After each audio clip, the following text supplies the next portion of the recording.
Falando em justiça e em novidades do judiciário, Débora Bergamasco, o ministro Flávio Dino, do STF, marcou para 16 de junho o julgamento da ação contra o ex-deputado federal Eduardo Bolsonaro. O ex-parlamentar é réu por coação no curso do processo, justamente pela atuação dele nos Estados Unidos, país em que vive desde o ano passado. Thaisa Medeiros, direto de Brasília, nos traz as últimas informações desse caso, Thaisa.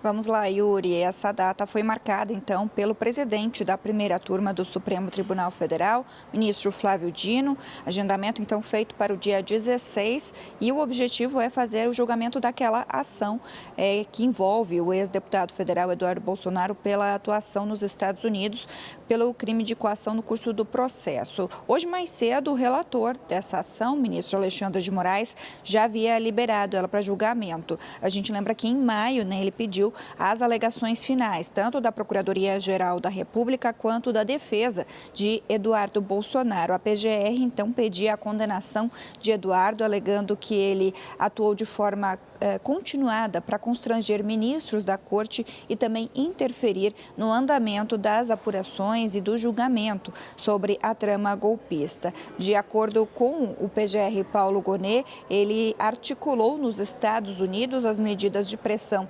internacional, inclusive aquelas sanções, tanto diplomáticas quanto econômicas, que foram feitas ao Brasil. A defesa do Eduardo Bolsonaro, que é conduzida aí pela Defensoria Pública da União, fala principalmente sobre a questão do ministro Alexandre de Moraes estar atuando no julgamento dessa ação penal, que ele seria justamente uma das vítimas dessa ação de Eduardo Bolsonaro nos Estados Unidos e por isso não poderia estar atuando. Além disso, a Defensoria fala que é o exercício de poder puro e simples, poder sem legitimidade, que justamente gera arbitrariedade. Essa foi uma das alegações finais apresentadas, então, pela Defensoria Pública da União. Lembrando que a primeira turma do STF aceitou em novembro do ano passado essa denúncia apresentada pela PGR, o que tornou Eduardo Bolsonaro de fato réu no STF. E aí votaram pelo esse recebimento os ministros Alexandre de Moraes, Flávio Dino, Cristiano Zanin e Carmen Lúcia. E depois, em fevereiro, foi formalizada a abertura dessa ação penal, que agora tem data para julgamento presencial, vale lembrar, no dia 16 de junho. Volto com vocês. Muito obrigada, Thaisa Medeiros, pelas informações ao vivo aqui de Brasília. Vou chamar, então, Matheus Teixeira para a gente analisar, Matheus, essa história. Por quê? O que pode acontecer com Eduardo Bolsonaro? Débora, a análise em que eles determinaram que Eduardo Bolsonaro deveria virar réu foi 4-0, ou seja, já foi um placar desfavorável.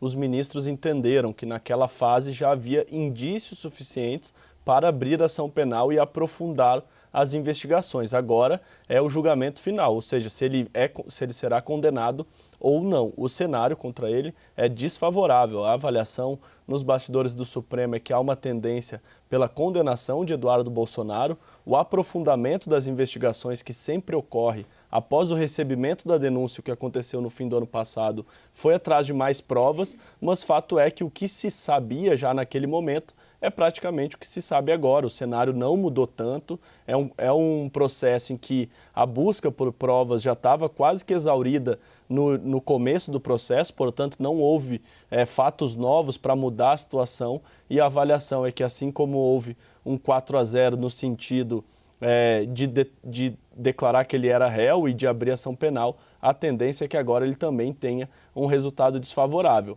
A condenação gera também a inelegibilidade, ele poderia ficar fora do jogo eleitoral, mas tudo isso se ele estivesse no Brasil. É pouco provável que o Supremo, em condenando ele, consiga, por exemplo, uma extradição. A gente já viu algumas derrotas do Supremo Tribunal Federal nesse sentido, portanto, o mais provável é que a situação dele juridicamente fique ainda mais complicada no Brasil, mas como ele mesmo já disse, não tem previsão de voltar para o seu país natal, para cá, e deve ficar nos Estados Unidos, portanto, não deve cumprir a pena caso de fato essa condenação se concretize. O ambiente no Supremo é pela condenação.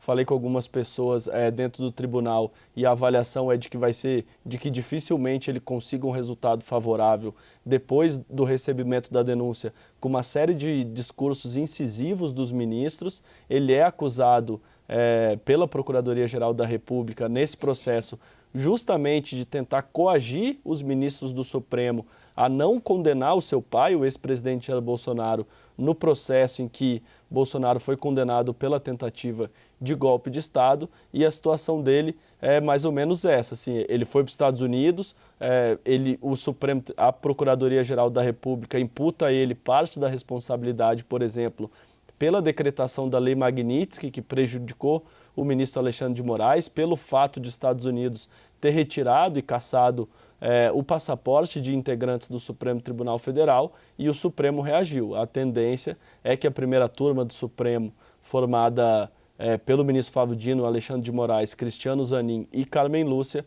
condene ele no próximo dia 16. Claro que ainda tem a etapa da defesa, pode o Supremo reverter esse cenário, mas a tendência de momento, segundo a apuração aqui da CNN, vai nessa linha, Débora e Yuri.